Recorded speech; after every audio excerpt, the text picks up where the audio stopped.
여호와께서 또 모세에게 이르시되 이스라엘 자손의 처음 태어난 남자를 1개월 이상으로 다 계수하여 그 명수를 기록하라. 나는 여호와라. 이스라엘 자손 중 모든 처음 태어난 자 대신에 레위인을 내게 돌리고 또 이스라엘 자손의 가축 중 모든 처음 태어난 것 대신에 레위인의 가축을 내게 돌리라. 모세가 여호와께서 자기에게 명령하신 대로 이스라엘 자손 중 모든 처음 태어난 자를 계수하니 1개월 이상으로 계수된 처음 태어난 남자의 총계는 22,273명이었더라. 아멘. 자, 민수기의 배경에 대해서 아까 설명을 드렸습니다. 이스라엘이 출애굽을 해서 지금 어디 있다 그랬습니까? 시내산에 있다 그랬습니다. 시내산에서 하나님의 백성으로 살려면 어떻게 살아야 하는지 거기에 대한 많은 법을 받았습니다. 그리고 이제 약속의 땅을 향해서 떠날 때가 되었어요. 가나안 땅에는 다른 사람들이 살고 있습니다. 전쟁을 해야 돼요. 그러니까 이 전쟁을 앞둔 이 시점에서 군사가 몇 명이나 되는가 해서 지파별로 숫자를 세어봅니다. 그런데 그 내용이 이제 앞에 1장부터 나오는데 오늘 본문에 보면은 레위 지파는 제외를 해요. 군사 수를 세는데 레위 지파는 제외를 합니다. 전쟁을 하려면 가장 중요한 게 뭐겠어요? 군대잖아요. 군사가 있습니다. 군사가. 그런데 이런 시점에서 정말 한 명이라도 군사가 더 있어야 하는 이 시점에서 레위 지파는 싹 거기서 제외를 시켜버린다고요. 왜 제외시켰는가? 성막에서 봉사해야 한다. 이렇게 하나님께서 말씀하십니다. 39절 말씀을 보니까 하나님께서 레위 지파 중에 그 남자 숫자를 다 세게 하셨어요. 1개월 이상 된 모든 남자들 레위 지파 중에서 그거 세보니까 22,000명이라 합니다. 22,000명. 무려 22,000명이래요. 22,000명이라는 엄청난 사람들을 성막의 일꾼으로 부르셨습니다. 근데 여러분 22,000명은 좀 과해 보이지 않습니까? 성막에서 일하는데 22,000이나 되는 사람이 과연 있어야 할까요? 물론 여기에는 이건 1개월 이상 된 사람을 센 거니까 어린 아이들도 있고 섞여 있기는 하지만은 그래도 22,000명이라는 숫자는 굉장히 좀 많아 보이는 게 사실입니다. 지금 이 약속의 땅에 들어가서 전쟁을 해야 되는데 한 사람이 아쉬운 이 상황에서 지파 하나를 뚝 띄워가지고 성막에서 봉사하라고 하시는 거예요. 왜 그러셨을까요? 하나님께서 좀 편안하게 살고 싶으셨을까요? 그래서 22,000명을 노예처럼 부리면서 좋다 이렇게 사시려고 명령하신 걸까요? 그렇지 않죠. 하나님은 스스로 존재하는 분이십니다. 스스로 존재하신다라는 얘기는 그 누구의 도움도 필요가 없다라는 거예요. 그런 분께서 노예가 필요하실까요? 필요 없습니다. 그러면 왜 이 많은 레위인들이 필요합니까? 첫째, 사람의 죄가 그토록 지독하다는 거예요. 성막의 중요한 기능이 뭡니까? 제사예요, 제사. 제사는 사람들의 죄를 없애는 기능을 합니다. 사람들이 죄를 짓잖아요. 그럼 죄의 값을 치러야 해요. 죽음이란 말이죠. 근데 그 죽음을 사람이 당하지 않고 대신 다른 가축들을 대신 죽이는 거예요. 그래서 사람의 죄를 없애는 것, 그것이 제사입니다. 성막에서 여러 가지 일을 하는데 그중에서 가장 중요한 기능의 하나가 뭐냐면 이 죄를 없애는 거예요. 제사를 지내는 거란 말이죠.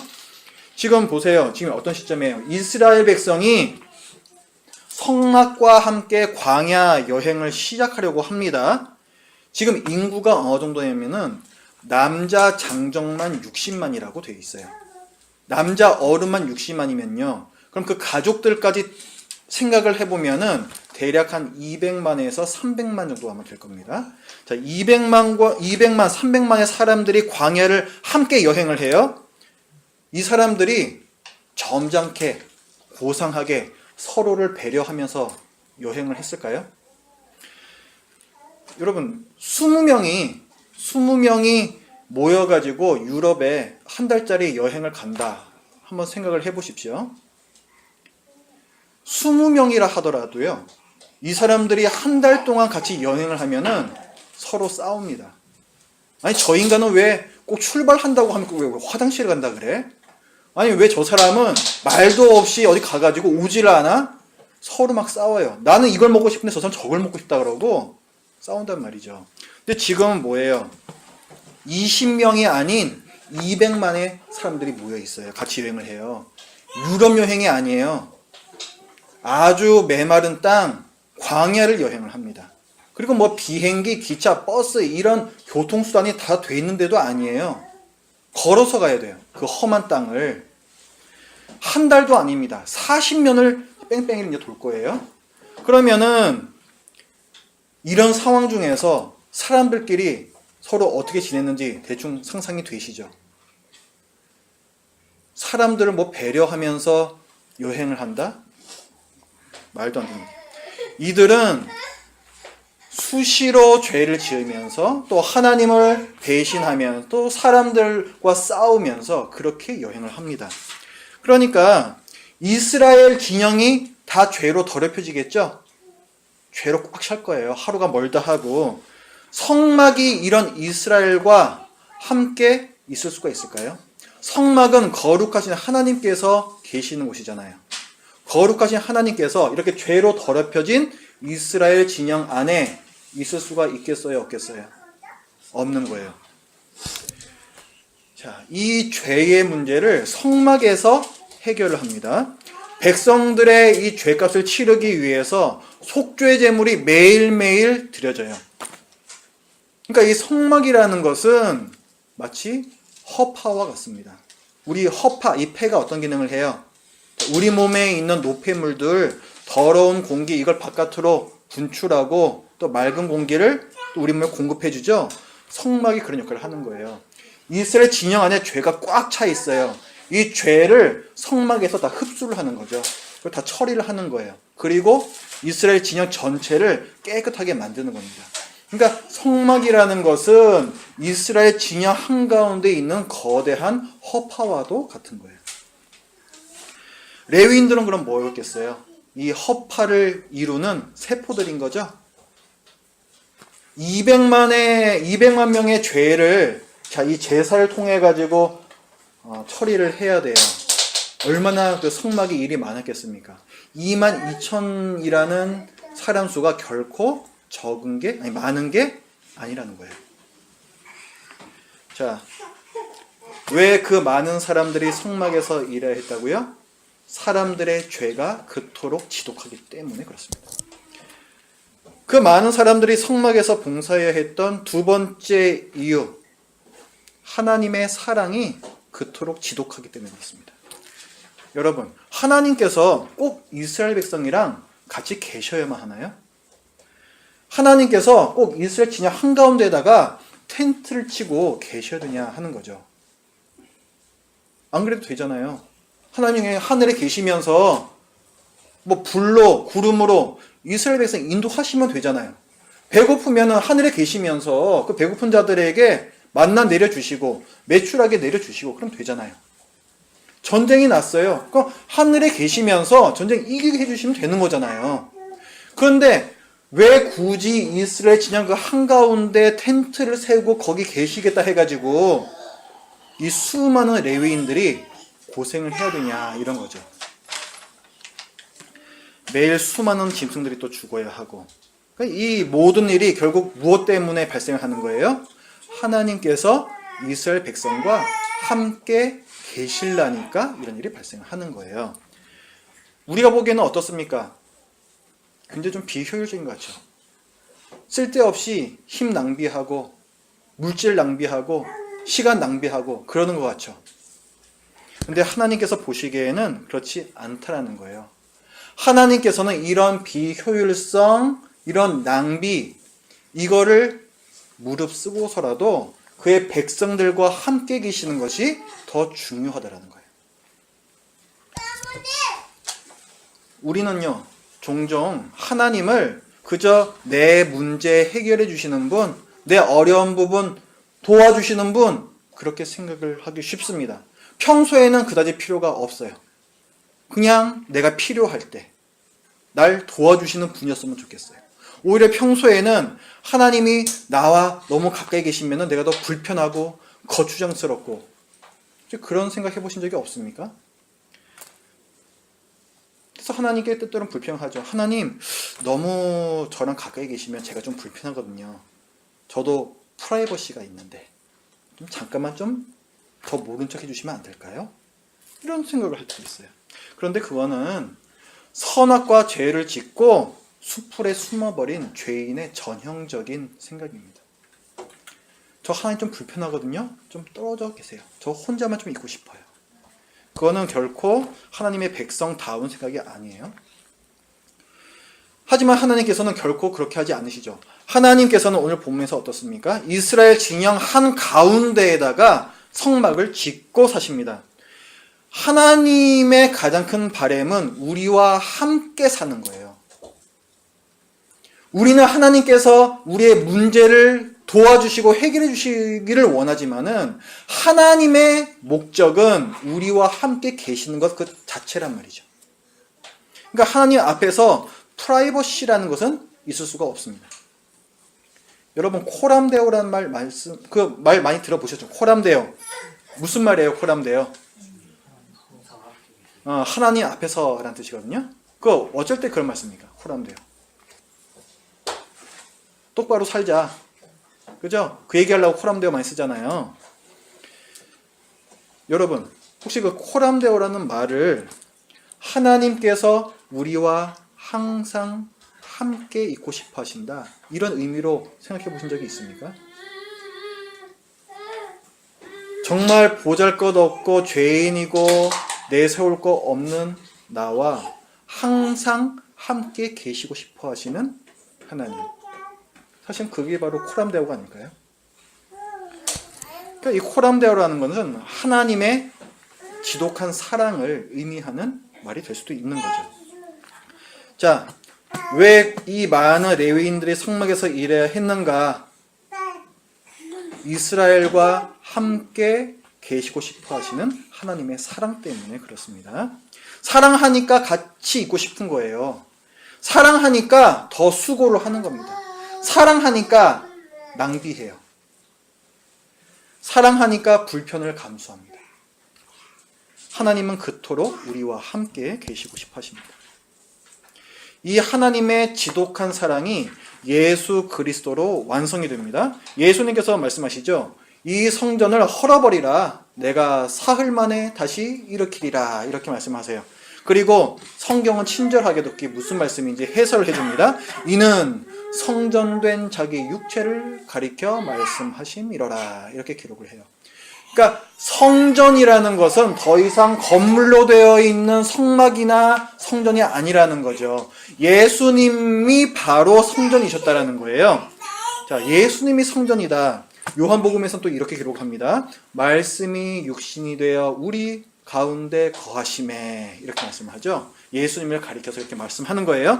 우리 가운데 거하셨다. 오늘 본문에서는 어떻습니까? 이스라엘 진영 한가운데 성막이 있었다. 근데 예수님께서 우리 가운데 거하셨다 이렇게 말씀하죠. 성막을 가리키고 있는 거예요. 바로 성막 성전이 예수님이라는 거죠.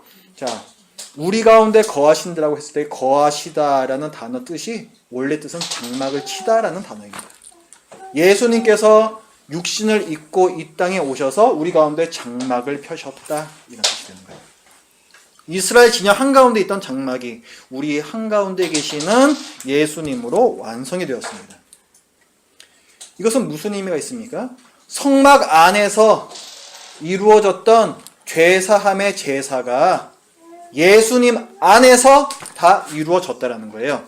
예수님은 완전한 제사장이시고 예수님은 완전한 제물이 되십니다. 왜 그래요? 하나님의 아들이시니까 더 이상 완전할 수 없는 제사장이시고 제물이시죠. 그 완전한 제사장이 완전한 제물을 완전한 제사로 드렸기 때문에 더 이상의 제사는 필요가 없어졌습니다. 더 이상 제사가 필요 없으니까 더 이상 제사를 지내는 성막도 필요 없고 제사를 지내는 제사장도 레위인도 다 필요가 없어졌습니다. 우리의 모든 죄 문제가 예수 그리스도 가운데에서 그 안에서 해결이 된 것이죠. 그리고 그 증거로 하나님께서 성령님을 우리 안에 보내주셨어요. 성령님은 하나님이시죠. 거룩하신 하나님이 죄로 더럽혀진 이스라엘 진영 가운데 계실 수가 없죠. 그렇다면은 우리가 계속 죄인이라면 거룩하신 하나님께서 우리 안에 계실 수가 있겠습니까? 없겠습니까? 없는 거죠. 성령님께서 우리 안에 계시다는 것은 뭘 의미하는 거예요? 우리가 더 이상 죄인이 아니다. 그래서 성령님은 우리가 하나님의 자녀가 되었다라는 보증이라고 얘기합니다.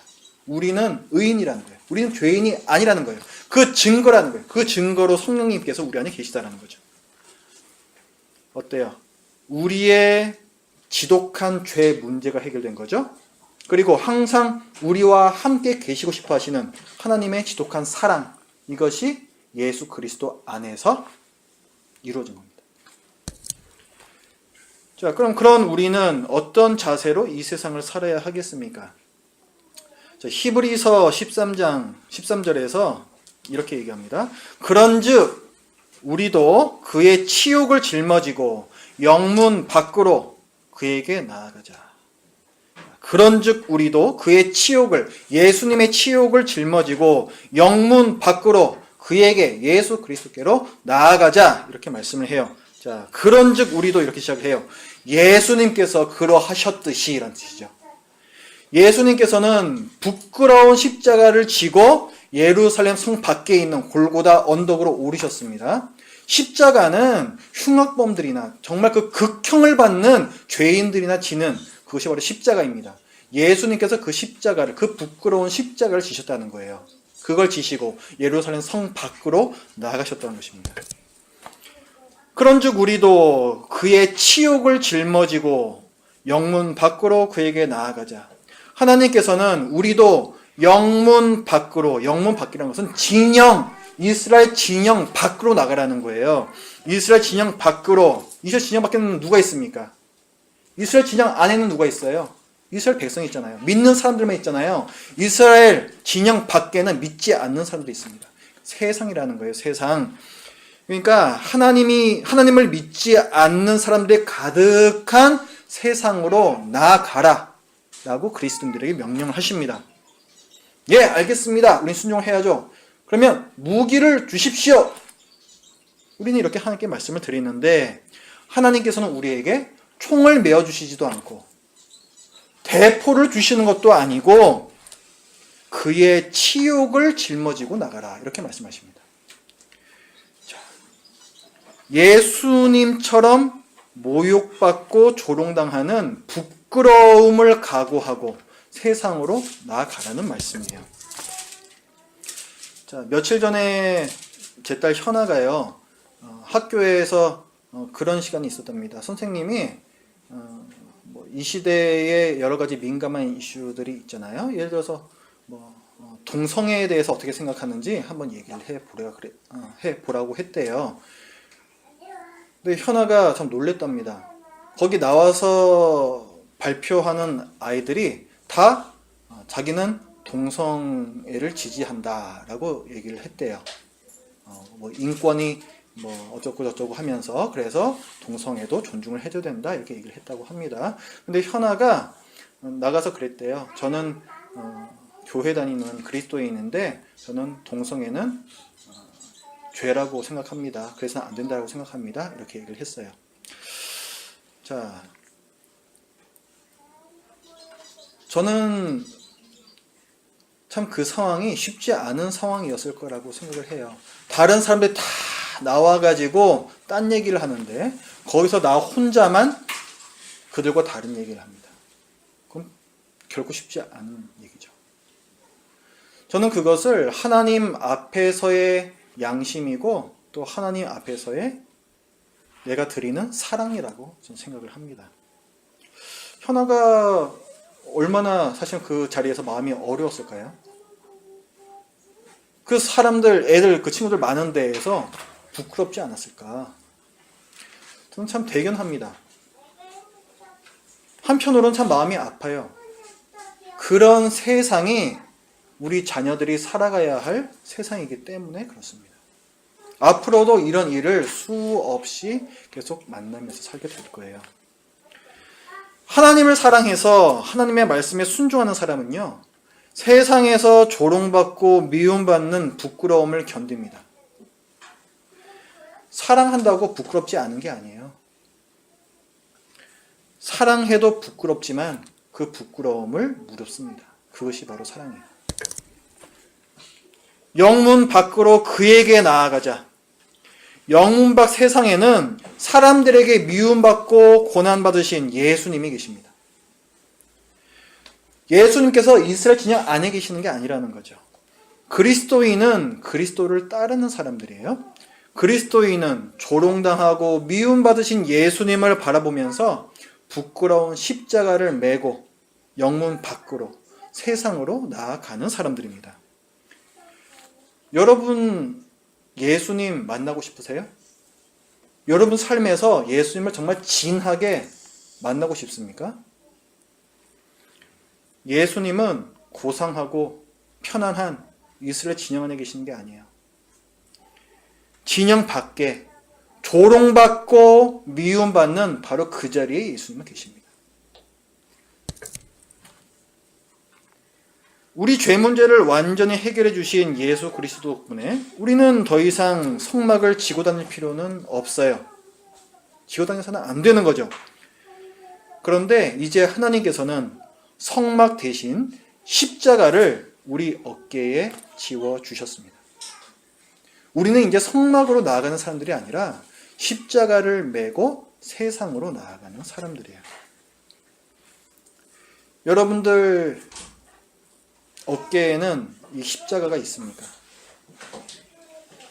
여러분들 삶 중에는 영문 밖에서 당하는 그 부끄러움이 있습니까? 없다면 그럼 왜 없을까요?